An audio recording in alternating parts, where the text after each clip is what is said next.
Assalamualaikum warahmatullahi wabarakatuh. Waalaikumsalam warahmatullahi wabarakatuh. Baik teman-teman, saya Damar Elkayas. Kali ini kita akan belajar bersama tentang literasi keuangan Gen Z dengan mengenal investasi masa depan. Sebelumnya teman-teman sudah pernah tahu investasi? Pernah. Alhamdulillah. Di dalamnya ada satu konsep investasi, dua jenis investasi, terus profil resiko dan diversifikasi. Kemudian keempat ada resiko investasi, kelima ada strategi investasi, kemudian ada contoh, dan terakhir ada etika dan kesadaran dalam investasi.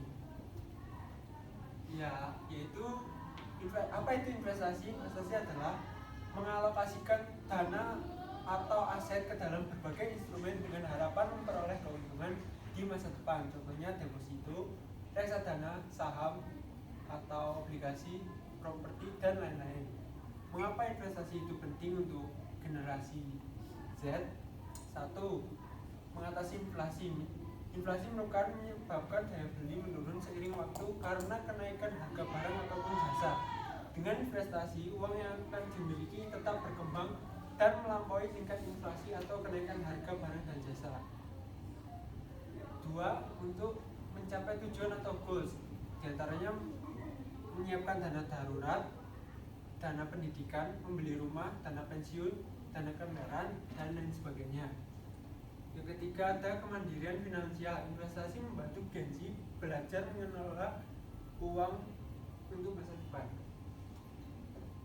Selanjutnya ada jenis-jenis investasi. 1. Ada deposito. Deposito merupakan adalah menyimpan uang di bank dengan imbal hasil tertentu dan durasi waktu tertentu. Kemudian ada obligasi. Obligasi merupakan surat utang yang diterbitkan oleh pemerintah ataupun perusahaan guna memenuhi pembiayaan. Pemberi utang diberikan janji imbal hasil berupa bunga dalam setiap 6 bulan atau 1 tahun sekali.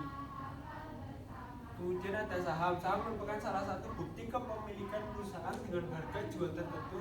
Apabila perusahaan menghasilkan keuntungan dapat dibagikan berupa dividen kepada pemilik saham atau perusahaan.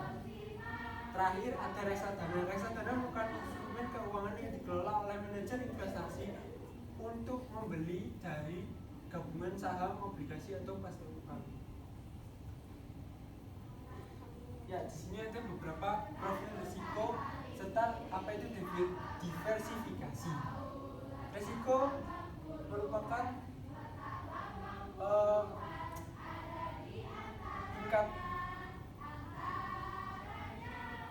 tingkat kestabilan dari instrumen investasi. 1. Ada risiko konservatif, menghindari risiko dengan fokus kestabilan keuntungan. 2. Moderat, siap dengan risiko sedang dengan potensi yang lebih tinggi daripada konservatif. 3. Ada agresif, fokus pada pertumbuhan yang tinggi tapi dengan risiko yang sangat tinggi. Kemudian diversifikasi, ada pepatah yaitu don't put all your eggs in one basket, atau jangan menaruh semua telur dalam satu keranjang. Artinya dengan membagi dana investasi ke beberapa instrumen keuangan agar risiko dapat diminimalkan, serta contohnya seperti 50% dialokasikan ke reksadana pasar uang atau reksadana obligasi, terus kemudian 30%-nya ke reksadana saham, terakhir ada 20% di investasi atau properti.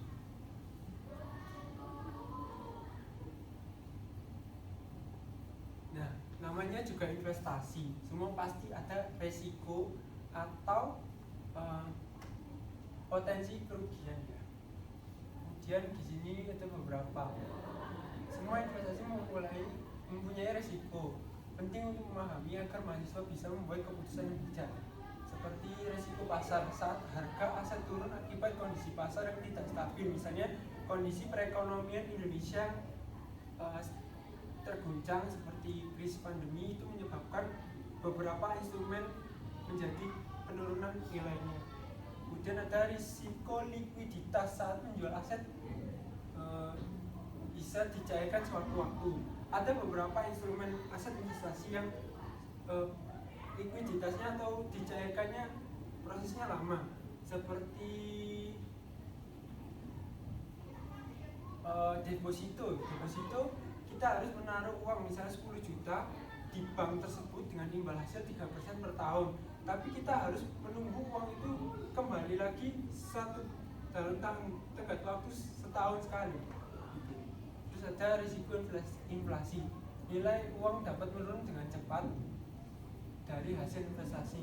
Terus kemudian ada risiko gagal bayar, emiten atau institusi dapat gagal bayar membayar keuntungan apabila terjadi suatu ketidakstabilan, misalnya ketidakstabilan pendapatan atau kondisi ekonomi negara atau dan sebagainya. Gimana sih strateginya? Mahasiswa seringkali mempunyai dana terbatas sehingga strategi berikut dapat diterapkan. Satu, mulai dari nominal yang kecil. Gunakan aplikasi investasi yang memungkinkan membeli reksadana mulai dari 10.000. Contohnya Bibit ataupun Bareksa. Kemudian dua, tetapkan tujuan investasi. Setiap orang masing-masing pasti punya goals atau impiannya masing-masing. Misalnya Mbak Ria sebagai mahasiswa yang aku pengen punya HP baru nih, misalnya 3 tahun ke depan, berarti aku menyisihkan berapa ribu untuk target tersebut. Misalnya ada investasi jangka pendek, yaitu 1-3 tahun dengan reksadana pasar uang atau reksadana obligasi. Terus jangka menengah 3-5 tahun itu ada reksadana campuran ataupun obligasi juga bisa. Terus jangka panjang lebih dari 5 tahun dapat ditaruh di instrumen saham ataupun reksadana saham. Terus ada rutin dan konsisten, seperti menggunakan strategi dollar cost averaging atau DCA, yaitu membeli aset secara rutin dengan nominal tetap tanpa memperdulikan harga pasar maupun naik ataupun turun. Terus gunakan teknologi seperti aplikasi yang menyediakan simulasi investasi, cocok untuk mahasiswa baru yang belajar. Nah, di sini ada contohnya. Ada jika seorang mahasiswa ingin membeli laptop seharga 10 juta dalam 2 tahun. Ia memiliki uang 2 juta dan bisa menabung 500.000 per tahun. Apa yang harus dilakukan? Yaitu alokasi dana ke reksadana pasar uang untuk keamanan. Kemudian setiap bulan ditambahkan 500.000 ke instrumen yang sama sesuai dengan jumlah target yang ditentukan. Dengan return rata-rata 5%, Dina dapat mencapai targetnya. Nah, ini ada etika investasi. Jangan pernah meminjam uang untuk investasi. Kenapa? Karena jika kita menggunakan uang utang atau uang panas, uang yang kita bisa sewaktu-waktu gagal bayar, misalnya karena ada resiko, misalnya saya utang 5 juta, tiap bulan harus bayar 500.000 dalam 10 bulan.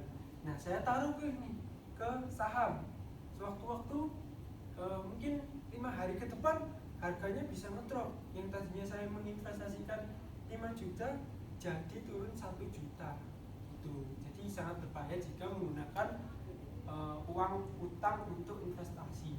Gunakan uang dingin seperti misalnya dari sisihkan belanja bulanan, itu sisa-sisanya nggak apa-apa diinvestasikan. Kalau misalnya uang utang itu tidak diperbolehkan. Terus yaitu tadi ada pahami bahwa semua investasi memiliki risiko dan hindari skema cepat kaya. Sekarang banyak anak muda yang trennya FOMO, misalnya seolah-olah mereka tahu apa itu kripto, padahal dia nggak tahu apa itu blockchain, apa itu terkena FOMO dari artis, koin-koin micin gitu. Jangan sembarangan ya, kan Karena investasi itu bukan untuk memperkaya, tapi menjaga nilai agar tidak tergerus inflasi. Karena setiap tahun semua harga barang maupun jasa itu mengalami kenaikan, baik harga rumah, bahkan harga beras, harga pokok bayi mungkin naik berkali-kali lipat. Selalu belajar dan mengikuti perkembangan informasi terkait investasi. Ya, itu sekian dari saya. Terima kasih. Assalamualaikum warahmatullahi wabarakatuh. Waalaikumsalam warahmatullahi